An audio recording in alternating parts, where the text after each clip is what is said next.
Existen 7 pecados capitales, y todos podemos ser tentados por ellos. Según se cuenta, afectan a nuestras propias almas: lujuria, gula, pereza, envidia, ira, avaricia y soberbia. La teología cristiana nos indica que para poder cometer uno de estos pecados, solo hace falta desearlo. Detrás de cada uno de ellos existe una historia oculta, la cual nos explica el por qué llegaron a ser mortales. Y en este video encontrarás curiosidades y secretos de Nanatsu no Taizai, los 7 pecados capitales. Sean bienvenidos a este primer video de Sector Nerd, tus series y animes favoritos desde el lado nerd.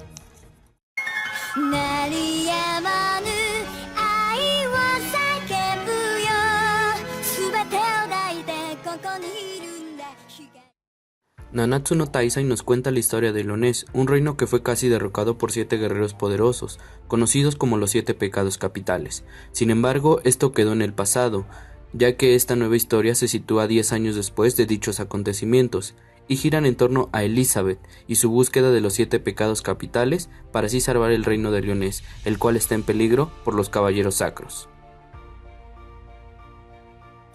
Como ya sabemos, muchos animes tienen sus bases, ya sea históricas o bien literarias, y este no es una excepción, ya que este gran anime está inspirado en muchos personajes de las leyendas artúricas del año 1500 después de nuestra era. Algunos tal vez ya los conozcas, otros quizás no. Comencemos por los más conocidos en el anime, que son los protagonistas Meliodas y Elizabeth Lyonesse. Ellos tienen una historia de amor dentro y fuera del anime, ya que el capitán de los 7 pecados capitales fue basado en el soberano del reino de Lyonesse y su primera esposa Elizabeth. En estas leyendas, él es el rey de este territorio, sin embargo es más conocido por ser el padre de Tristán, caballero de gran reconocimiento que formó parte de la mesa redonda creada por el rey Arturo. Como nota curiosa podemos mencionar que el personaje que aparece en el anime como Arturo lleva el nombre verdadero de este mítico rey, Arturo Pendragon. Pero volviendo a Meliodas, no es la única referencia literaria que hay de él, ya que a Meliodas se le asignó el pecado de la ira haciendo referencia a la personalidad del personaje de estas leyendas. Este rey es representado en estos escritos como un personaje de familia noble, muy leal y muy poderoso, ya que comandaba el segundo ejército más poderoso de esos tiempos. Sin embargo, también se le menciona como una persona muy temperamental y de pocos estribos, debido a que en arranques de ira se convertía en una persona realmente cruel, llegando incluso a empalar a aquellos que llegaban a causarle alguna molestia, no solo en su reino sino también en el campo de batalla. Y es por eso que, al igual que su aliado, el reino de Camelot, en su estandarte tenían un dragón, lo cual hacía honor al rey Arturo y a su alianza con Camelot. Esta bestia mitológica representa el poderío militar de ambos reinos, aunque también rendía tributo al apellido de la familia Pendragon, cuyo significado en el idioma galés es cabeza de dragón o jefe dragón.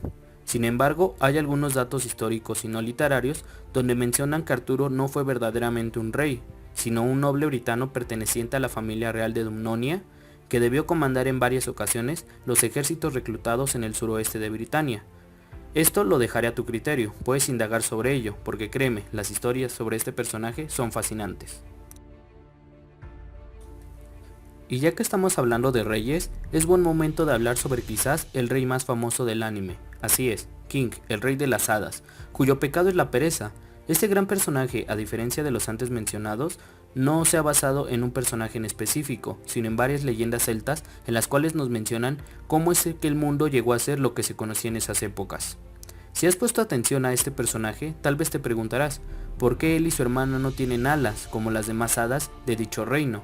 ¿O por qué incluso él tiene un aspecto totalmente diferente a las hadas dentro del anime, ya que el personaje parece más un humano que un hada?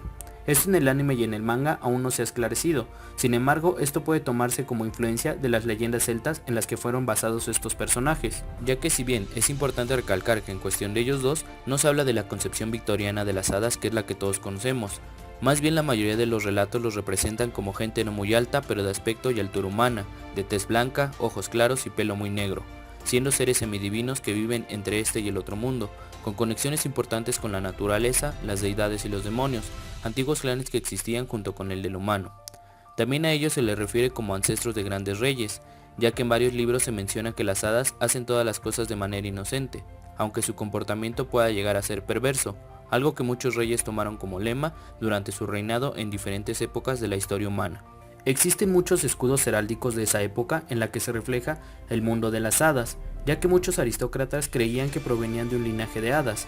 Esto puede llegar a ser muy curioso porque este mito surgió mucho después de que las hadas tomaran la forma que todos conocemos hoy en día, y podría ser una posible explicación al por qué el rey de las hadas no es como un pixie.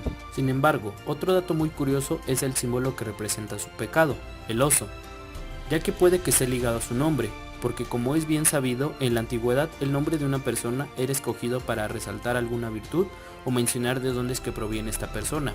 Un ejemplo claro puede ser el mencionado anteriormente del rey Arturo Pendragon, del cual ya hablamos.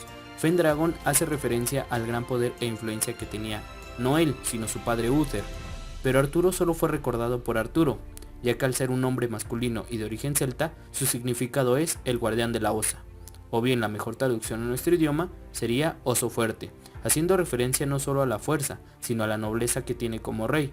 Pero volviendo a King, podemos deducir que tampoco sea casualidad que el símbolo del pecado de la pereza en Nanatsu no Taizai sea un oso, ya que en la edad artúrica el oso no era solamente un símbolo de fuerza, sino también de aristocracia, ya que en la mayoría de los reyes sus nombres hacían referencia al poderoso animal. Entonces, debido a esto, es más que claro el por qué el pecado de la pereza su nombre es King, que significa rey, y el símbolo del pecado es el oso. Sin embargo, él no es el único personaje el cual tiene aún misterios por descubrir dentro del manga y el anime. Otro de ellos es Merlín, el pecado de la gula. Esto porque a simple vista es algo fuera de la lógica de la historia, ya que todos los pecados capitales dan a conocer a su pecado, ya sea con su personalidad o su historia. Y en el caso de Merlín no es así, ya que ella es una mujer muy esbelta y jamás hemos visto una referencia clara del por qué su pecado es la gula. También en ningún momento se ha mostrado su historia dentro del anime o del manga, pero esto no impide que hayamos encontrado algunas curiosidades sobre ella que tal vez no sabías. Sabemos hace poco por el manga que ella y Meliodas fueron los dos primeros en unirse a los 7 pecados capitales, y que ellos son los que más tiempo tienen de conocerse. Esto puede hacer una clara referencia a una leyenda artúrica que menciona que Merlín tenía más de 1000 años de vida, esto porque ella había creado el elixir de la eterna juventud, y nos explicaría también el por qué Merlín ha vivido tanto tiempo y por qué conoció a Meliodas mucho antes de la formación de los 7 pecados capitales. Esto en el anime, claro. Sin embargo, algo que seguro muchos nos hemos preguntado es el por qué el pecado de Merlín es el de la gula, cuando realmente ella no da una clara referencia de por qué se le otorgó este pecado como a los demás personajes. Yo encontré un dato muy curioso que puede darnos una pista del por qué se le otorgó dicho pecado a este personaje. Al indagar sobre la gula hay muchas historias y personajes relacionados con ella. En su mayoría son de gente de la aristocracia de los años 1600, que a consecuencia de su gran estatus comían y bebían tan exquisitamente diario que sus muertes se debían a enfermedades relacionadas con la gula, como la gota, elevaciones de ácidos en su cuerpo o incluso llagas en las piernas por el peso soportado de sus cuerpos. Pero encontré que en la época en la que se dan las leyendas artúricas no se conocía los pecados como pecados capitales, e incluso no eran 7, sino eran 8, y eran más conocidos como las 8 tentaciones del alma.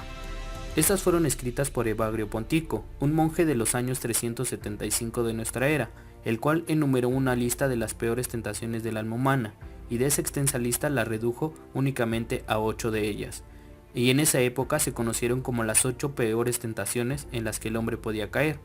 La gula era considerada para él como un pecado, ya que al comer o hacer cualquier actividad en exceso le quitaba tiempo para dedicarlo a Jesús. Pero no fue hasta el año 590 donde el Papa Gregorio Magno redujo esta lista de 8 a 7 y cambió la denominación de tentaciones a pecados y los consideró mortales. Y es aquí donde encontramos referencia de por qué a Merlín se le pudo dar el pecado de la gula, ya que para esa época la gula no era solo comer, sino, como ya lo mencionamos, toda actividad que quitara de tus pensamientos la religión.